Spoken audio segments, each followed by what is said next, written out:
সুপ্রিয় শিক্ষার্থী বন্ধুরা, আমি আবারও চলে আসলাম তোমাদের সামনে নতুন আরেকটি ক্লাস নিয়ে। গত ক্লাসে আমি এই প্যাটার্নের যে নিয়মটা, সেই নিয়মটা লিখিনি। আজকে নিয়মটা লিখে দেব।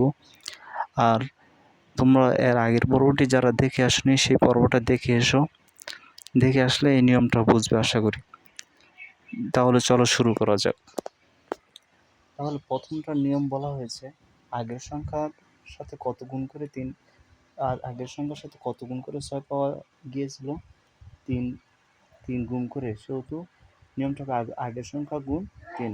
এটার নিয়ম আগের সংখ্যার সাথে 2 গুণ করে পেয়েছিলাম, তাহলে আমরা এখানে আগের সংখ্যা গুণ 2।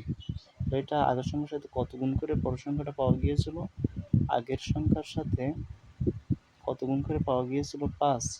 আগের সংখ্যার সাথে 5 গুণ করে পাওয়া গিয়েছিল 5, আগের সংখ্যা গুণ 5। এখানে 4 নম্বরটা আগের সংখ্যার সাথে কত গুণ করে 12 পাওয়া গিয়েছিল 4, তাহলে আগের সংখ্যা গুণ 4।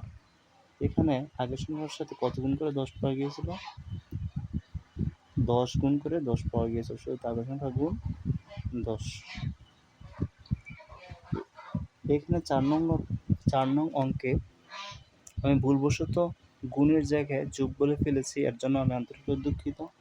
3 সাথে 4 গুণ করে 12 পাওয়া যায়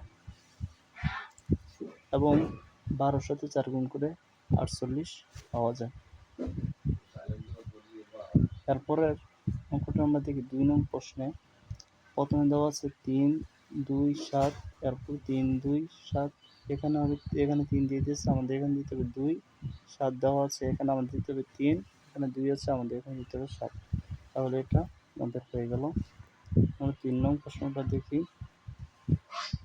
এখানে আছে 1, 3, 5, এখানে আছে 1, 3, 5, এখানে দিতে হবে 3, 5, এখানে 4, 5, 7, এখানে 4, 5, 7, এখানে দিতে হবে 4, এখানে 10, 5, এখানে দিতে হবে 7। তাহলে এটা আমাদের হয়ে গেল। তারপরের অঙ্কগুলো আমরা আগামীকাল সমাধান করবো ইনশাআল্লাহ। তাহলে ভালো থেকো, আল্লাহ হাফেজ।